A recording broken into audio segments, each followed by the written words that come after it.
The great surprise that this book pointed out was that Mukund has never written a book before.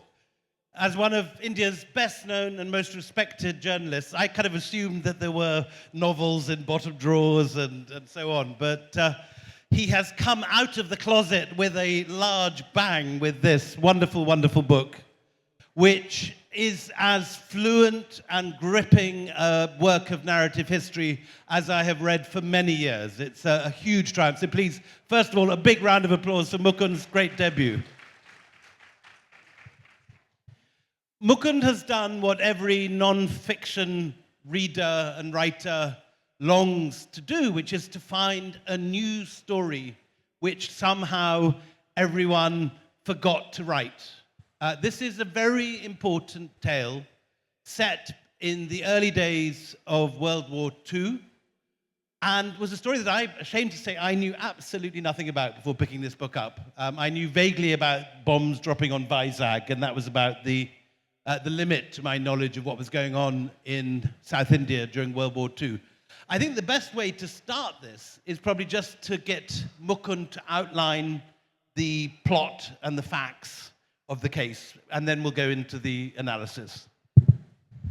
Okay, I'll try and do that. Whenever I talk about the book, it always sounds a little boring to my ears, and let me see if I can try to make it a little more interesting. So essentially, this book mainly focuses on a certain period, late December 1941 to about mid-1942. So this is starting with the Japanese invasion of Malaya, which happened synchronously with the attack on Pearl Harbor, which dominated all the newspaper headlines. And as soon as Japan attacked Malaya, India went into a panic, or at least parts of India went into a panic. There was a feeling within the Raj that India was vulnerable before that, but Malaya just brought the war closer home. And over the next few months, the Japanese just ripped through Southeast Asia. I mean, Malaya fell quickly, and Singapore, which was the next big thing, which the British talked up as an impregnable fortress, succumbed, even though Churchill had declared that they would defend it to the death. They surrendered in February 15th. And then the advances happened soon after. So I make 2 or 3 points in the book. There was an exodus from pretty much all over India. Some of us in Madras knew that some people left, but I think very few people know that it's very likely that 85% or more of the population fled. Worth pausing at that point just to emphasize that figure. 85% of Madras left the town. Extraordinary thing to conceive and think about. Yes. And the same is true of other places. I mean, there was an exodus of Bombay. At one point, 25% of Bombay had fled. Large numbers of people fled Calcutta. Vizag virtually emptied out. But the interesting thing is that the records in the archive show that there was an exodus in the most unlikely places: Ahmedabad, Delhi, and Bangalore, and so on. People even fled Kodaikanal. The white population there, mainly American missionaries, fled Kodaikanal in fear. So one part of the book tries to establish that the panic was huge. The second says that the exodus was pretty much of British making, because the British themselves sort of, I think, in some way encouraged people to leave, because they thought if there was a Japanese attack, they would be easier to manage. The other thing that I find people don't know much about is that India was bombed quite a bit during that period. It wasn't just Vizag and Kakinada and Calcutta, but over the period, they bombed large parts of the Northeast, and Chittagong particularly, which was the most severely bombed. So that's one side of the story, and I'll just stop very quickly.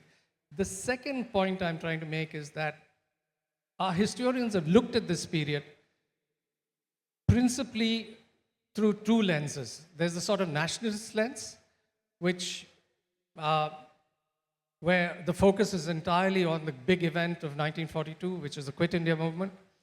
And then there's a sort of British historian lens, which is really focused on the World War.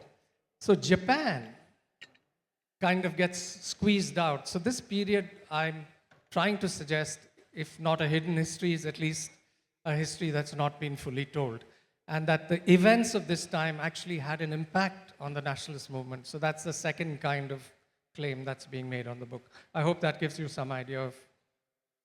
What first drew your attention to this? Because you're someone that's been reviewing and reading narrative nonfiction. What was the process that led you to want to put this down on paper, to pin it to the page? Well, that would be my mother, because I grew up with the story about her and her family being forced, leaving Madras and spending a year away. And when she came back, she spent a year in Coimbatore, did an intermediate degree, and when she came back, the principal of her college refused to admit her in second year. And so that changed her life. She had to find a place that allowed her to do a second degree. So I've heard these stories, and when she came back, her house was completely looted. There was nothing there. There was just bare concrete. So I grew up with this story. My father's family also fled, but he remembered very little of that time except... Only bare concrete because they'd been looting, or? Sorry? Why only bare concrete when she came back? Why? Sorry? Only bare concrete when she came back? Because in an empty city, like elsewhere, like in Cochin, for instance, and other places, thieves had the run of the place. So thieves made off with pretty much everything. There were empty houses, and hers was not an isolated case. Most of the houses that were abandoned were just looted. So, And there was no police around to stop Sorry? them? No police? Or? Well, in Madras was the only city in which an official advisory was issued saying, if you have no business here, leave, or if you're not. So essentially, apart from the armed forces and people engaged in essential services, pretty much everybody fled. And I don't know a single family in Madras whose parents haven't fled. So I knew somewhere that there was a story meant to be told. And initially, when I started working, the book was only about Madras. But by and by, I realized, this is a much larger tale. So the narrative arc of this book kind of kept expanding. What was the process of the research? Where did you find your materials? Well, there's the place we all go to, the British Library, which is, I think, just the most fantastic research. Resource. During your research, you were taking a day out to go and see the globe, as I remember. Yes. And then there's still the National Archives in Delhi was another resource. But I also had to use a lot of newspapers because newspapers were an important resource. And, because I was in the media, I think I was able to access some of the newspapers, which were really helpful. So there are a lot of stories not told. I don't know how many of you here, you're in Calicut. Did you know that the secretariat in Cochin had moved to Trishur in April 1942? I haven't met a Malayali yet who knows the story. I tried to get much more information about it. I couldn't. How many people know that Cuttack, which was regarded by the governor there as especially vulnerable, how many people know that the capital moved to Sambalpur? So I just kept stumbling on these fascinating stories which, very few people knew. And so I think they undergird the book in some way. And how long a process from conception to, what was the process? Well, if it was an idea in my head, it was there for a very long time. But I started really working on it only after I left the Hindu, and then COVID came in between. And so COVID was the greatest gift to writers. There were no parties to go to, no literary festivals to distract us, no Govind offering us paragon lunches to lure us away from our desks. Yes, and so COVID came in between, and then I couldn't, I was able to get to England only in 2022. So about a year after the last leg of research, but, many more years before that, maybe 3 or 4. And why was the subject so neglected? How come it had been forgotten? What was the I mean, because this is a big story. This is not like a kind of minor byway of history. The idea of the whole of South India exodusing to the hills and secretariats on the move to Trishore and so on. This is a big story. I think two or three reasons. As I said, I think British historians were, the war was in the West was their primary obsession. Nationalist history was focused on, the Congress and governments and so on. But, And the Cripps mission is happening in the middle. Yes, and the Cripps mission, and then Gandhi's Quit India call. But if you look at the newspapers of that time, you would imagine that a newspaper, including the one I edited, would have reams of articles on the people who fled Madras. They didn't. I mean, I can understand the British not seeing this as a major social issue, but livelihoods were disrupted. People never came back.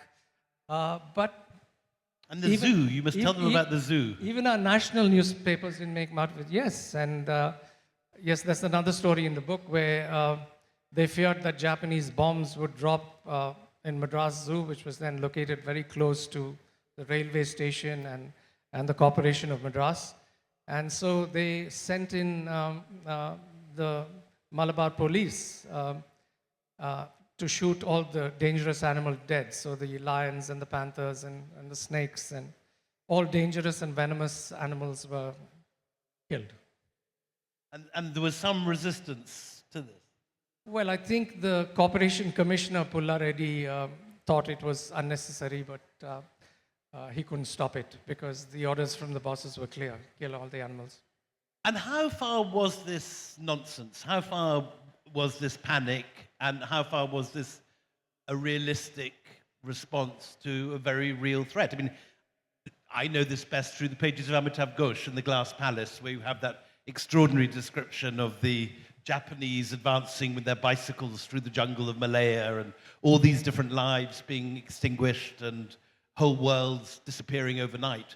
It could have happened, or not, you argue. Well, strictly, it couldn't have happened because the Japanese now, we know, had no plan to invade India. They only had a plan to bomb. But having said that, I wouldn't blame an administrator for, I don't blame the British for putting ARP measures into place, for warning Indians of a possible attack. I would argue, though, that they made a mistake in actually tacitly encouraging people to leave, which I don't think was a very kind thing to do, and not a very nice thing to do. And they did it from a purely managerial way. Less people in towns, it would be easier to manage if the Japanese bombed. The second thing is, maybe they panicked a little too much. For instance, even before Japan attacked Malaya, lighting restrictions were put in place in Madras in 1940. And much to the bafflement of ordinary citizens there. What's the fuss about? So a number of things contributed to the panic. One, of course, the very real fear that they might be bombed. The ARP restrictions. There was also this great fear about foreign soldiers and what they do to your women. In fact, I quote many instances there about there were some incidents that happened, no doubt about that. But there were some that couldn't be corroborated. But there was this great fear, and people fled places when the troops came in. They didn't want to be close to the troops, particularly the foreign troops. And there were lots of British troops and American troops that come in by then, and Chinese troops as well. So that's another aspect of the story. But there's also a story at the back of this about false military intelligence, how the British were being, as in the Iraq War, how the British were led to believe something that simply wasn't the case. So yes, there was, this happened in Madras, where the military intelligence told Governor Hope that a big Japanese fleet is going to head towards the coast of what is now Tamil Nadu, and they're going to make invasion before April 15th, 1942. And this leads Hope to scatter the government. So he orders the entire government to go. So there are departments that go to Coimbatore, to Bellary, to Anantapur, to, name it, Ooty. There are about 7 or 8 places, to Bangalore as well. So his entire government kind of disbands and is no longer in Madras. And he says, he defends this decision, saying that, look, I did it on the basis of invasion, and I didn't want to be fighting on the streets and so on and so forth. But it was essentially an abandonment of a city and letting the army then, hopefully resist the Japanese, which I don't think they were capable of doing at that time, but that's another story. So this happened on the basis of false intelligence. And Hope actually calls for an inquiry. He says, I want to know how this happened. And Lindithgow, who was viceroy then, responds by saying that I will ask, Wavell has ordered an inquiry, and, but it's not very clear if anything came out of that. This is exactly the moment that Bengal was undergoing the Bengal famine, partly due to, again, panic, burning of boats, unnecessary measures being taken in panic in Calcutta and in what's now Bangladesh. Was there any spectre of famine at all in the south, or? No. I would just say that the Bengal famine happened slightly later than the period I'm focused on. But there were shortages. In fact, this is not in the book, but I've read it elsewhere that Rava dosa in Tamil Nadu was sort of invented around this time because there was a shortage of rice, and so all they could do is to make dosa out of wheat. So the Rava dosa was invented at that time. So that's an interesting little story.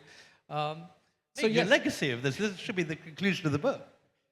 I did. I couldn't find a proper source for it, so I didn't put it in. Very scrupulous historian.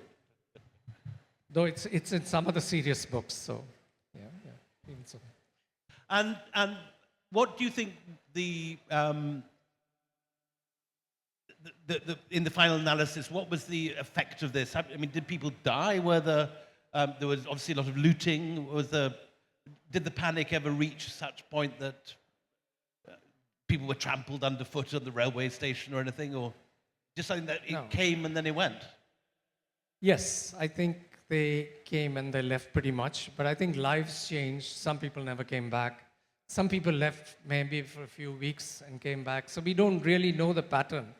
I haven't read of any stories of stampedes, but choke roads, the railways running more trains, relief camps at the edges of cities, those were very much a part of the exodus. Yasmin Khan, in her book on India in the Second World War, argues very strongly that this was a hugely important time for India in many ways, but not least because it put many women in the workforce.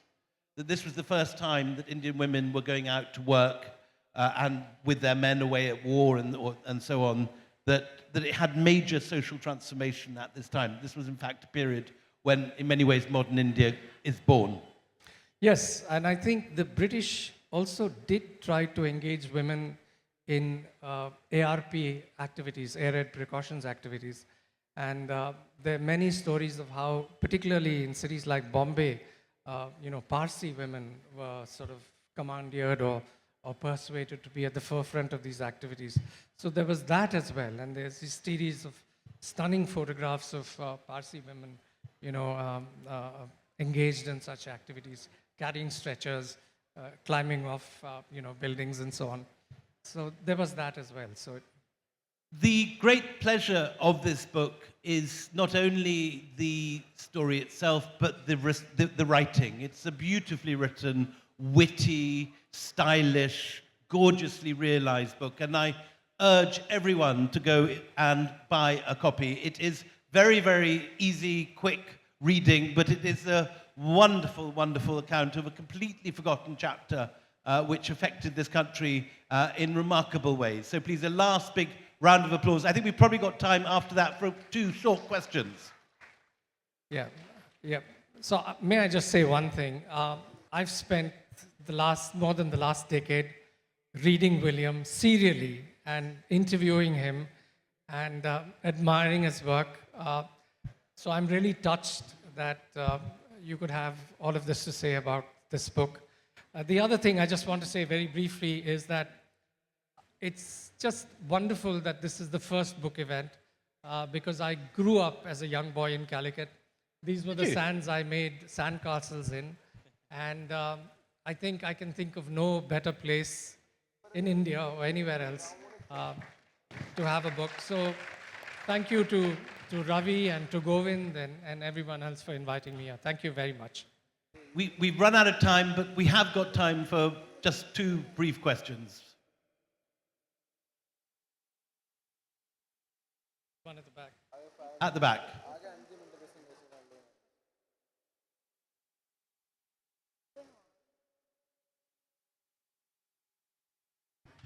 Hi, thank you for the wonderful talk. In the morning, I was listening to William, and the context was the decline of the Mughal Empire. And now I'm hearing about the Japanese invasion, and it's like the decline of the British Empire. So, are there any similarities between the period that you were mentioning in the morning and the period that you were mentioning now? You should answer that. So, the extraordinary thing about the way the British left India is partly to do with, of all people, Lord Cornwallis, who was the man who was defeated by Washington at Yorktown. And when the Americans won their independence, bizarrely, the East India Company recruited him to be the viceroy here. And he took as the rule that the way that he thought British rule in India would end would be when, as in India, a mixed race, partly British, indigenous group grew up in India with their own farms, with their own land. And he passed a law in the 1780s to stop British people owning land in India. So everyone had to rent. And when they left, they left. They went off to Tunbridge Wells or Australia or the home counties, but they had no land here, which meant that unlike the French in Algeria, who fought every inch of land which they farmed and owned, and 1 million people died in the Algerian Civil War. Do you know how many British people died during partition and independence? 8.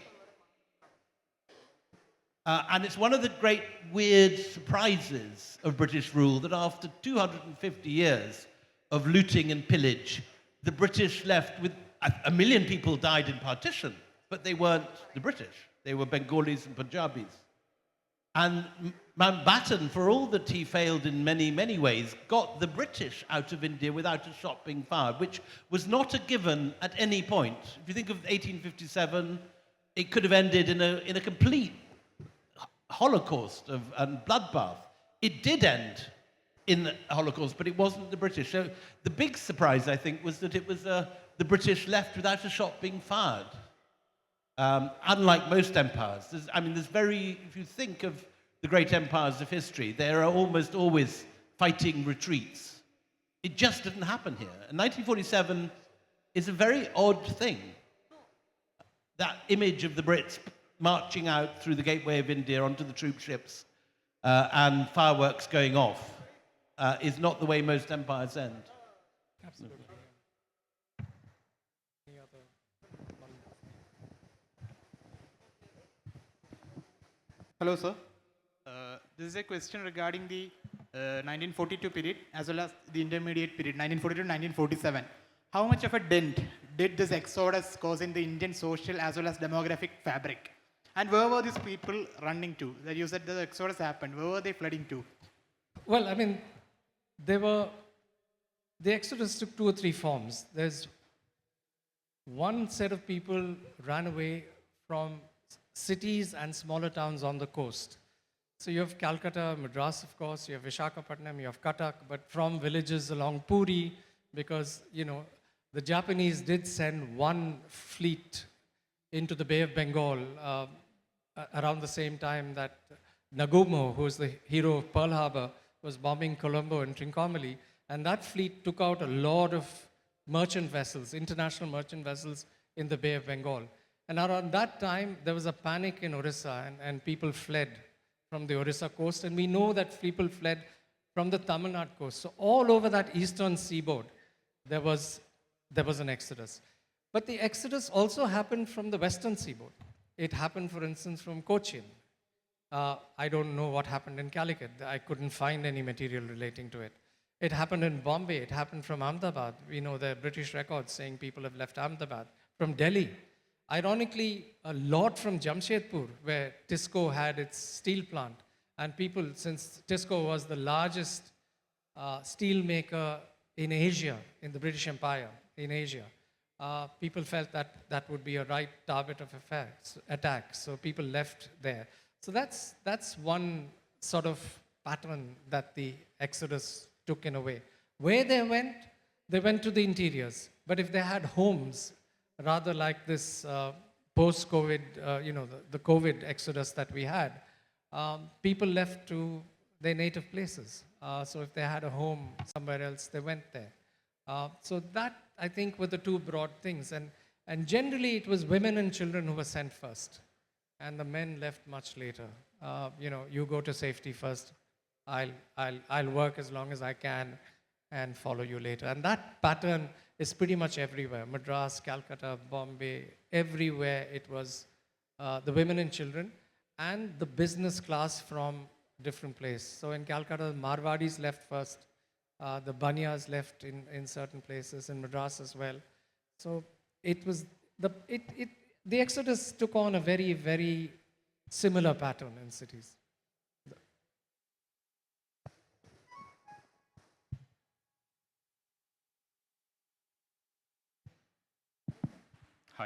Hi. Really great to have both of you here. My question is more about the process of writing history. You yourself mentioned that you had British Library and a lot of newspapers as your research materials. Let's say a student of history in the year 2100 wanted to write something about some incident that has happened in, let's say now, 2023, 2024.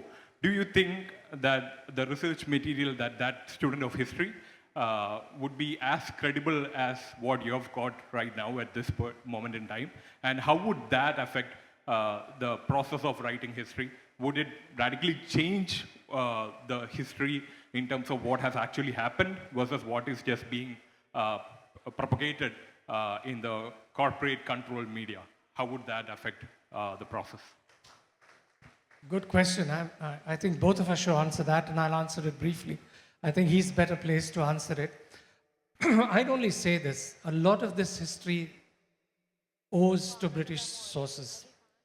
I don't think Indian nationalist papers or Indian politicians, even Indian nationalists at that time, highlighted the Exodus.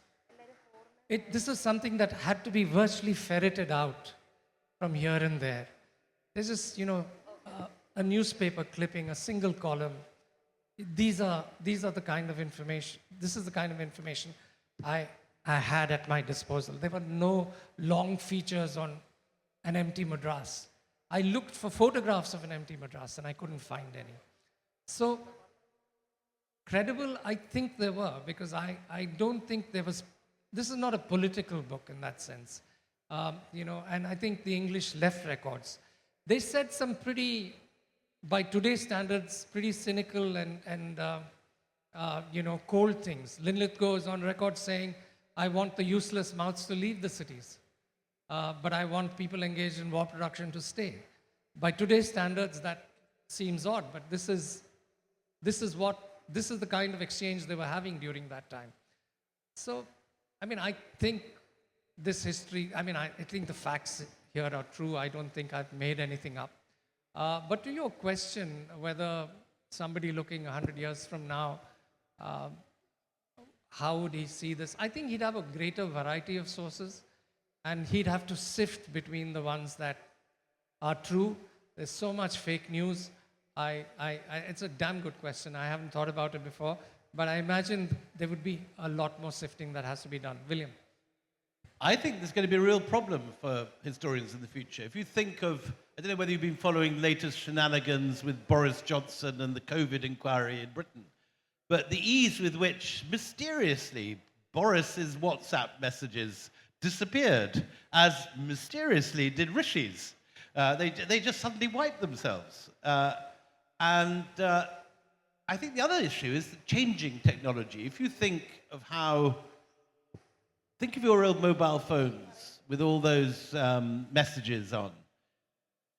Even Blackberries from, 7 or 8 years ago, we'd actually struggled to revive them and get them going. 100 years since, any of those hard drives going to be accessible? If you think of things like Betamaxes and videos and CD-ROMs, it's actually quite a thing to get a CD-ROM going and use it. And technology, even from 20 years ago, is now completely inaccessible. So I know that the British Library is buying hard drives, but how would you use these hard drives? I know also that, for example, that Salman Rushdie, as part of his deal with Atlanta, he had a very, very lucrative deal that involved not only giving the manuscripts of his books, but handing over the hard drives of his computers. Now, let's say that our hard drives of our great writers, Mukund's hard drives, get put into the Madras archives, and a biographer 30 years from now tries to read them. It's going to be no easy thing to get that old laptop booting up again and functioning. So I mean, one of the things that made my job so easy writing late Mughal history is that people were writing letters in a way that survived. They're not there for the century before, but suddenly paper becomes accessible. People, even in the Victorian period, it gets more difficult because people cross-write. You write a letter one way, and as paper was expensive in the late 19th century, you then turned the paper around and wrote it. It's a hell of a thing to read. I suspect that there will be huge gaps in the history of the 21st century. Sir, I'm extremely sorry to interrupt. It's time for us to wind up the session. The great flap of 1942, a dystopian futility. So we would like to express a heartfelt gratitude to both the speakers, Mr. Mukund Padmanabhan and our dearest William Dalrymple. Thank you very much.